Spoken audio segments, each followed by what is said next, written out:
Hello friends, आपके अपने इस YouTube channel counselling and motivation hub में आप सभी व्यूअर्स का हार्दिक स्वागत है। आज मैं अपने व्यूअर्स के साथ एक स्पेशल क्लिप शेयर करना चाहता हूं। सबसे पहले ये देखिए।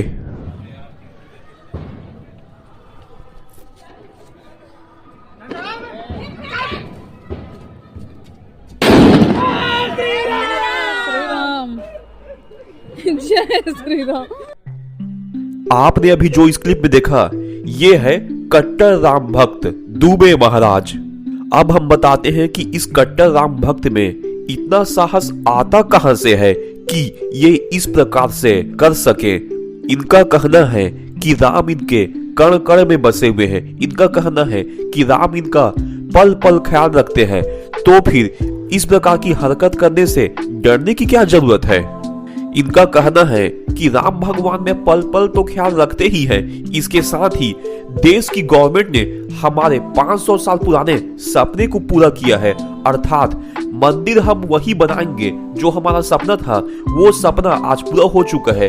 तो इस सपने के पूरे होने के अवसर पर मैं इस प्रकार की खुशी व्यक्त तो कर सकता हूँ कि इस प्रकार के क्लिप में मैं आऊं और इस प्रकार का दुस्साहस भरा कार्य करके दिखाऊं। तो इनको लगता है कि जब तक मैं राम की भक्ति करते रहूंगा तब तक मैं सुरक्षित रहूंगा। इसके अलावा इनको यह भी लगता है कि जब तक देश में बीजेपी की गवर्नमेंट रहेगी जो हमारे ख्वाहिश को पूरा करके दिखाए, अर्थात मंदिर पूरा करके दिखाए, मंदिर बना कर दिखाए, तब तक यह देश सुरक्षित रहेगा। परंतु फ्रेंड्स, इस वीडियो के माध्यम से मैं आप सबको समझाना चाहता हूं कि आप कट्टर राम भक्त हैं तो भी आपका भला होगा, आप मुस्लिम हैं तो भी आपका भला होगा, आप क्रिश्चियन हैं तो भी आपका भला होगा, आप सिख हैं तो भी आपका भला होगा, और आप इनमें से किसी धर्म को नहीं मानते हैं, अर्थात आप नास्तिक हैं, तो भी आपका भला होकर रहेगा। क्योंकि एक कहावत है,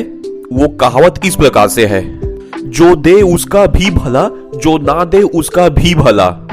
अर्थात आप अपने प्रिय आराध्य राम के लिए मंदिर में दान दक्षिणा न करें और उनके पूजा पाठ के लिए समय न निकालें तो भी भगवान राम आपका भला करेंगे। और अगर आप उनके लिए दान दक्षिणा करते हैं और उनके लिए पूजा पाठ के लिए समय निकालते हैं तो भगवान आपके इस तपस्या से प्रसन्न होकर आपका और भी ज्यादा भला करेंगे। हमारे हिंदू धर्म के धर्म शास्त्रों में कहा गया है कि भगवान की रेगुलर भक्ति करने से एवं भगवान के लिए तपस्या करने से स्वर्ग की प्राप्ति होती है, एवं जो भगवान के लिए टाइम नहीं निकालता उसे नरक की प्राप्ति होती है। सेम इसी प्रकार से मुस्लिम लोगों के इस्लाम धर्म में भी कहा गया है कि अगर आप 5 टाइम का कुरान नहीं पढ़ेंगे तो आपको अल्लाह के आजाब का सामना करना पड़ेगा। अतः हम सभी धर्मों की बातें एक समान ही मान सकते हैं कि सभी धर्मों में यह कहा गया है कि भगवान के लिए भक्ति का टाइम निकालना बहुत जरूरी है, भगवान के लिए तपस्या करना बहुत जरूरी है। इससे आपको वर्तमान जिंदगी में फायदा होगा और जिंदगी के बाद भी फायदा होगा। परंतु अयोध्या में जो नया राम मंदिर बना है उसके बारे में बताने से पहले आपको तेजस्वी यादव का कुछ बयान याद दिलाना चाहता हूं। तेजस्वी यादव ने कहा था कि मंदिर बनने से क्या आपको रोटी मिलेगा, मंदिर में तो दान दक्षिणा करना पड़ेगा, तो फिर मंदिर आपके किस काम का है। उससे अच्छा तो यह होना चाहिए कि मंदिर के जगह पर कोई एक नया बहुत बड़ा सरकारी स्कूल खोल दिया जाए या कोई नया बहुत बड़ा एक सरकारी अस्पताल खोल दिया जाए जहां पर सभी गरीबों का मुफ्त में इलाज हो सके। Friends, I am 100% agree with Tejashwi Yadav कि देश की गवर्नमेंट को स्कूल एवं अस्पताल पे खर्चा करना चाहिए। देश के हर एक नागरिक को मुफ्त शिक्षा एवं मुफ्त इलाज मिलने का पूरा हक मिलना चाहिए। एवं जर्मनी और फ्रांस जैसे विकसित देशों में भी इस प्रकार का कॉन्सेप्ट है कि वहां पर आपको इलाज के लिए किसी भी प्रकार का खर्चा नहीं करना पड़ता है, शिक्षा के लिए भी किसी भी प्रकार का खर्चा नहीं करना पड़ता है।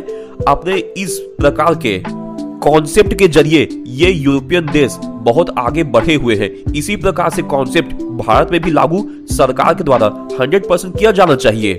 परंतु भारत सरकार के द्वारा यहाँ के जनता के रोजगार के लिए भी नए इन्वेस्टमेंट किए जाना बहुत जरूरी है। अब इस प्रकार के नए इन्वेस्टमेंट के बारे में आपको बताने जा रहा हूँ। मान लो देश की सरकार देश के सभी राज्यों में कुछ बहुत बड़े मैन्युफैक्चरिंग प्लांट खोल दे तो वहां पर बहुत सारे लोग को रोजगार मिलता है। इससे तो आप सहमत होंगे ही कि सरकार आपके रोजगार की जरूरतों को पूरी कर रही है।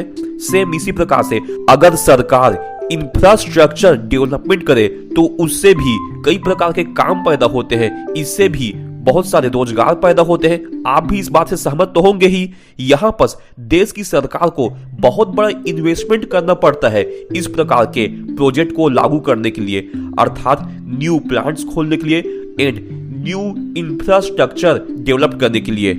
परंतु फ्रेंड्स, देश की सरकार की यह भी जिम्मेदारी है कि टूरिज्म सेक्टर में भी बहुत बड़े डेवलपमेंट की प्रयास करे। इससे टूरिज्म सेक्टर में बहुत सारे रोजगार के अवसर पैदा होते हैं।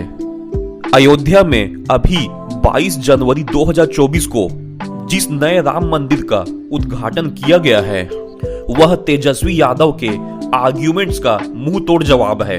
तेजस्वी यादव का कहना था कि मंदिर से रोटी मिलेगा क्या? बिल्कुल रोटी मिलेगा। मंदिर में भंडारे का आयोजन किया जाएगा, क्या वहां आपको खाना नहीं मिलेगा? बिल्कुल मिलेगा।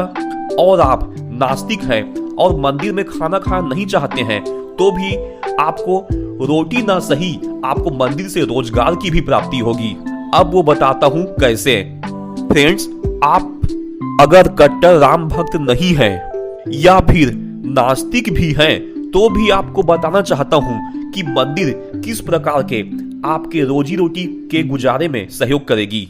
आप सभी ने परेश रावल का ओ माई गॉड मूवी तो देखा ही होगा। आपको याद है उस मूवी में परेश रावल की स्पेशलिटी दिखाई गई थी कि वो एक बहुत बड़ा नास्तिक था लेकिन उसका खुद का पूजा पाठ का दुकान था। तो फ्रेंड्स, अगर आप परेश रावल की तरह नास्तिक हैं तो भी आप मंदिर के आसपास अपना पूजा पाठ का दुकान तो खोल ही सकते हैं। सोचिए उससे आप सभी को कितने बड़ा रोजगार की प्राप्ति होगी। इसके अलावा अयोध्या में अभी बहुत सारे न्यू होटल्स बनने जा रहे हैं, बहुत सारे न्यू शॉप्स ओपन होने जा रहे हैं। बहुत सारे ऐसे लोग जो कि समाज के गरीब तबके से आते हैं वे भी चाहें तो अयोध्या में छोटा मोटा कई प्रकार के सामान बेचने का कार्य कर सकते हैं, अर्थात घूम घूम कर फेरी वाला का कार्य कर सकते हैं। इससे अयोध्या शहर में आप सभी को रोजगार की बहुत अच्छी प्राप्ति होगी। अतः आप समझ ही सकते हैं कि आप देश की सरकार के बहुत बड़े विरोधी क्यों न हो। आप हो सकता है कि कट्टर कांग्रेसी हो, आप हो सकता है कि कट्टर नास्तिक हो, तो भी बीजेपी गवर्नमेंट के द्वारा किया गया अयोध्या में इस प्रकार का बहुत बड़ा इन्वेस्टमेंट आपको बहुत बड़ा आर्थिक लाभ पहुंचा कर ही रहेगा। वर्तमान में तिरुपति के बालाजी टेम्पल में सबसे ज्यादा श्रद्धालु आते हैं जिससे कि तिरुपति शहर को बहुत भारी भरकम इनकम होता है एवं मंदिर के आसपास अपने छोटे मोटे व्यवसाय चलाने वालों का भी रोजी रोटी चलता है। सेम तिरुपति की तरह ही अयोध्या के राम मंदिर के डेवलपमेंट की पूरी तरह संभावना है। जिस प्रकार से तिरुपति शहर अपने धार्मिक पर्यटन के चलते देश के विभिन्न हिस्सों से रेलवे एवं फ्लाइट कनेक्टिविटी के द्वारा जुड़ा हुआ है, उसी प्रकार से अयोध्या शहर का भी देश के विभिन्न हिस्सों से रेलवे कनेक्टिविटी द्वारा जुड़ने का अनुमान लगाया जा रहा है। यहाँ पर यह भी अनुमान लगाया जा रहा है कि यहाँ पर तिरुपति से भी बहुत भारी मात्रा में श्रद्धालु पहुंचेंगे। मैं आप सभी को बताना चाहता हूँ कि तिरुपति में भक्तों की इतनी भीड़ होती है कि अगर आप तिरुपति टेम्पल में फ्री दर्शन करने के लिए जाना चाहें तो आपको 12 घंटे का टारगेट लेके चलना पड़ता है, और मुफ्त दर्शन ना करना चाहें, पेड दर्शन करना चाहें जिसका प्राइस 300 रुपए है, तो उसमें भी आपको 4 से 5 घंटा टाइम तो लगेगा ही। अतः सोचिए इस प्रकार के भीड़ भाड़ से वहां पर कितनी बड़ी रोजगार पैदा होती है। इससे भी ज्यादा भीड़ भाड़ अयोध्या के राम मंदिर में रहेगा सरकार का ऐसा अनुमान है, तो फिर सोचिए अयोध्या शहर का कितना बड़ा कायाकल्प होगा, वहां के निवासियों का कितना बड़ा कायाकल्प होगा। अगर आप अयोध्या में नहीं रहते हैं और दिल्ली में भी रहते हैं तो दिल्ली का कुछ एग्जाम्पल आपके सामने देना चाहता हूं। मध्य प्रदेश के छतरपुर में बागेश्वर धाम नाम से एक बहुत ही नया हनुमान जी का मंदिर बना है, जहां पर बागेश्वर बाबा लोगों की समस्या का समाधान करते हैं।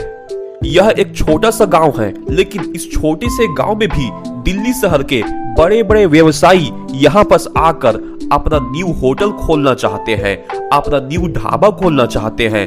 तो फिर आप अगर दिल्ली से हैं और बागेश्वर धाम में इस प्रकार का अपना बिजनेस कर सकते हैं, तो फिर अयोध्या में भी आप इस प्रकार का बिजनेस क्यों नहीं कर सकते हैं? आप सभी को फायदा ही होगा। अतः आप कह सकते हैं कि देश के माननीय प्रधानमंत्री नरेंद्र मोदी के द्वारा अयोध्या के राम मंदिर पर किया गया इन्वेस्टमेंट देश की जनता को इतना बड़ा फायदा पहुंचा रहा है कि जितना बड़ा फायदा वहां पर अस्पताल खोल भी देते, स्कूल खोल भी देते तो नहीं मिलता। अब अयोध्या में होने वाले रियल एस्टेट बूम के बारे में आपको कुछ बताना चाहता हूं। राम मंदिर खुलने से पहले अयोध्या के प्रमुख स्थलों पर जमीन का रेट था 2000 रुपए स्क्वायर फुट। राम मंदिर खुलने के बाद वहीं पर जमीन का रेट हो चुका है 18,000 रुपए स्क्वायर फुट।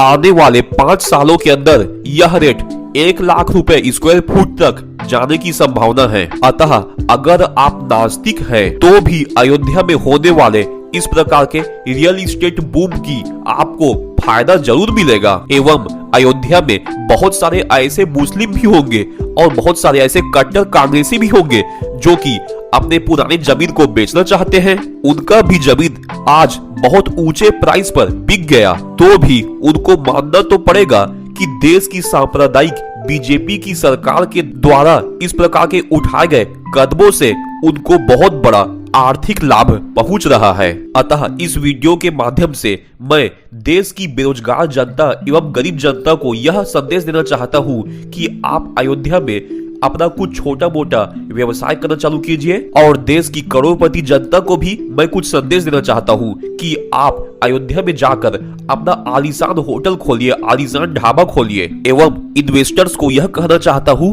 कि अयोध्या में जाकर बहुत भारी भरकम जमीन खरीद लीजिए। आने वाले 5 सालों के अंदर आपको अपने द्वारा किए गए इन्वेस्टमेंट से कई गुना प्रॉफिट जरूर मिलेगा। दोस्तों, अगर आपको हमारे द्वारा आज का दिया हुआ ज्ञान पसंद आया तो आप हमारे इस चैनल को लाइक कीजिए, सब्सक्राइब कीजिए एंड शेयर कीजिए। धन्यवाद दोस्तों।